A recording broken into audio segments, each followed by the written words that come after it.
What if the next Lakers dynasty isn't forged simply by star power or highlight reel talent, but by the razor-thin margin of timing and cap maneuvering? What if behind every blockbuster signing lies a chess match of salary dumps, trade whispers, and roster gymnastics that shape the very fate of this purple and gold legacy? Welcome back to Lakers News Fan Report, where raw truth meets purple and gold passion. Smash that like button, hit subscribe, and ring the bell so you never miss a second of this drama. Now, buckle up, because what's unfolding feels like one of the most intense and intricate Lakers front office sagas in years. And it all revolves around Marcus Smart and the financial tightrope the Lakers are walking right now.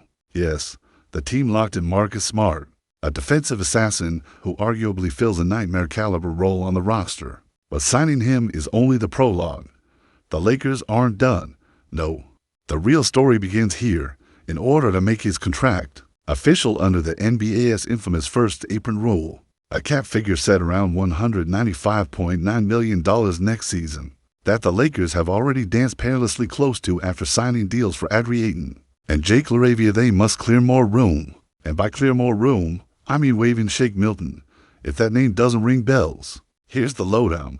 Milton carries a non-guaranteed $3 million salary for next season, meaning he is the perfect candidate to be the financial sacrificial lamb so the Lakers can stay legal and lock in Smart's roughly $11 million two-year deal under the full biannual exception window. But here's the rub: waiving Milton alone won't quite cut it. The Lakers need more space, which likely puts Jordan Goodwin on thin ice to a partially guaranteed contract that only has $25,000 fully guaranteed out of his $2.3 million salary. Cut them both, and the Lakers get about $5.4 million of breathing room safely under the apron, with just enough salary flexibility to sign Smart and still avoid the dreaded hard cap.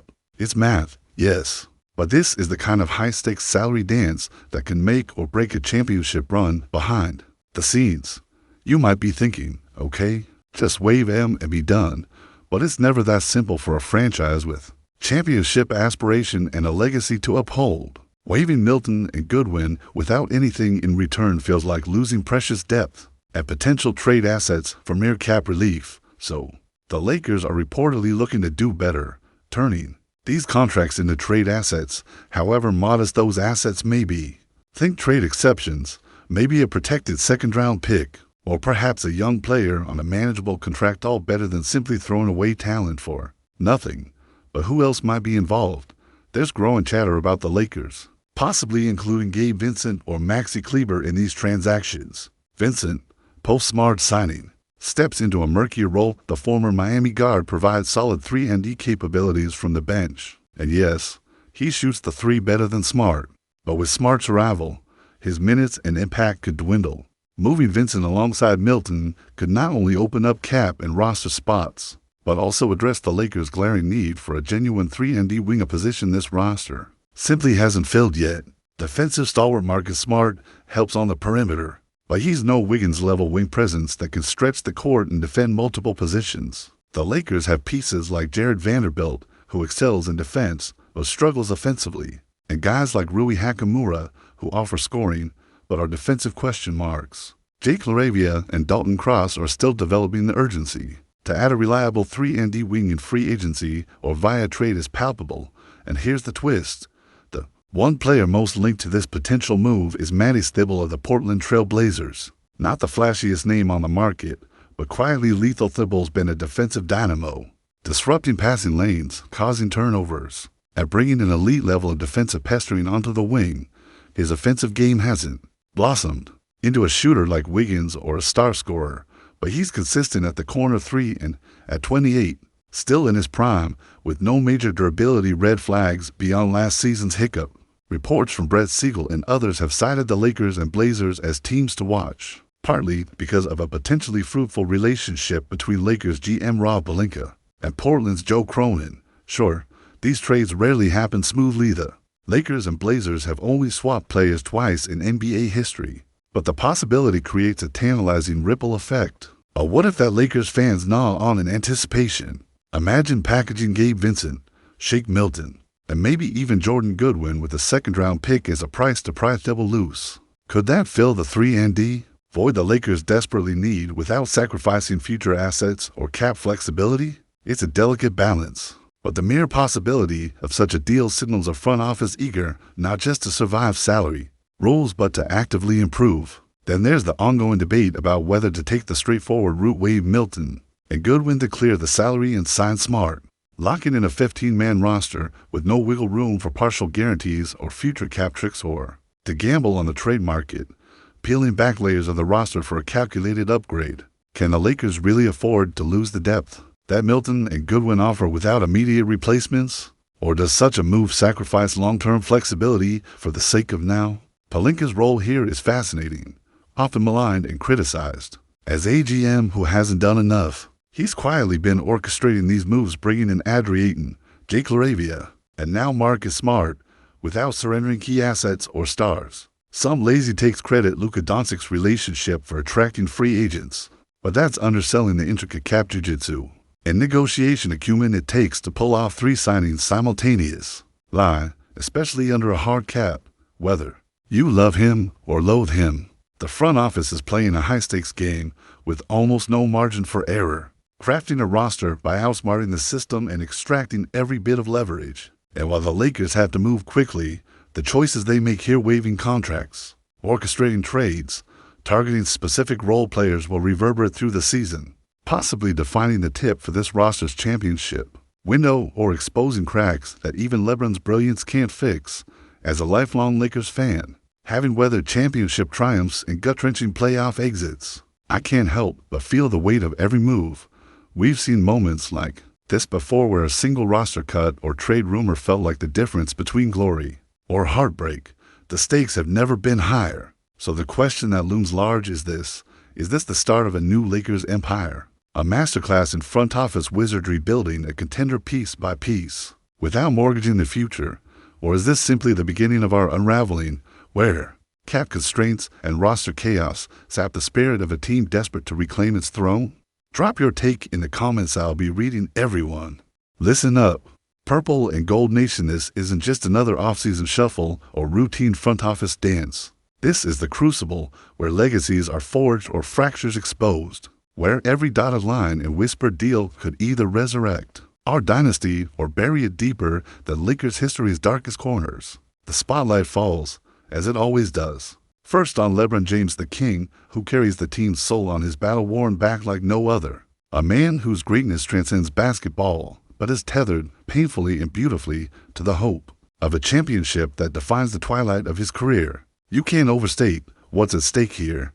The man has given us everything, defying father time and critics alike. But without the right supporting cast, even a LeBron-led juggernaut can stumble into oblivion. And here's the brutal truth: if these cap gymnastics and roster tinkering falter, if we chase quick fixes that leave us exposed, or settle for less than an elite 3-and-D wing to balance Smart's defensive grit, bronze legacy, and the Lakers' entire future could get muddled in the same abyss that swallowed teams built on superstar stars but flawed construction. Think about it. Anthony Davis, the unmovable foundation of this team, strapped not only to recover his own best self, but to carry an outsized burden offensively and defensively in the shadow of LeBron's twilight years, faces a mounting pressure that no one fully appreciates yet.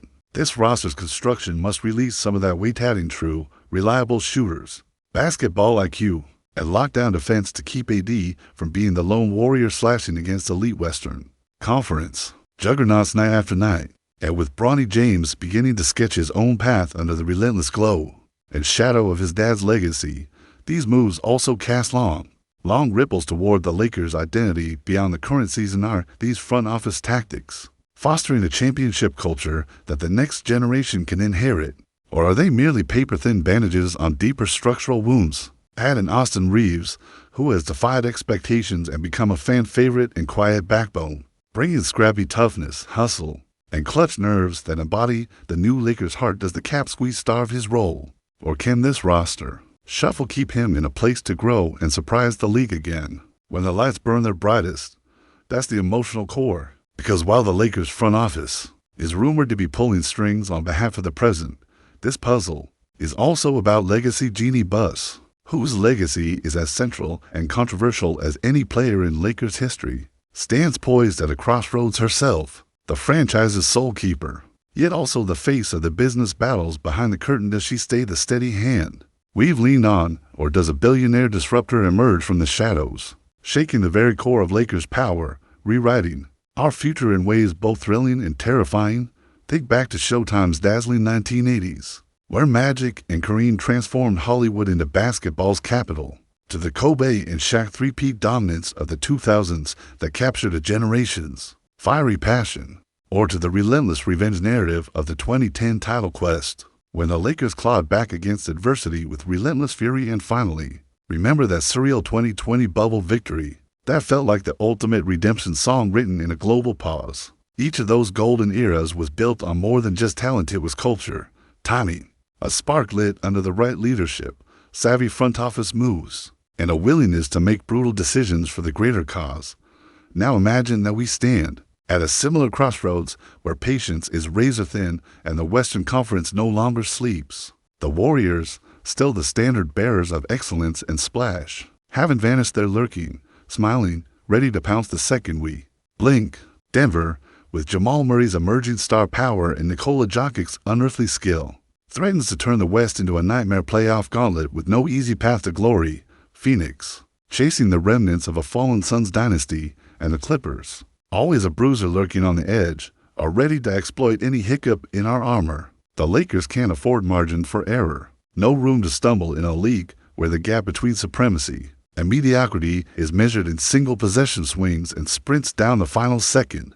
This isn't speculation, it's the brutal landscape every fan feels down to their bones. Picture the tension in the locker room after a narrow loss, the weight in LeBron's eyes as he accepts that not every piece is perfect, the grinding frustration in AD as he pushes his body to the brink, and the rising fire in Reeves and Bronny, trying to catch a glimpse of stardom in the shadows cast by Titans. That's the emotional heartbeat of this roster chaos hope doused in anxiety, a gamble on a chessboard that extends far beyond the court or salary cap.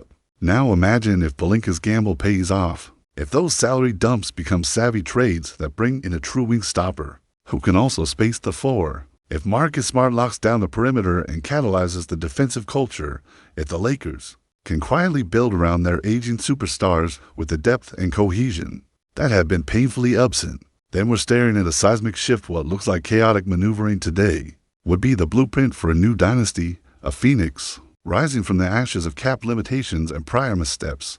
But what if the gamble falters? What if the trade talks collapse or the price becomes too steep, and the Lakers have to settle for the bare minimum just to stay within the rules?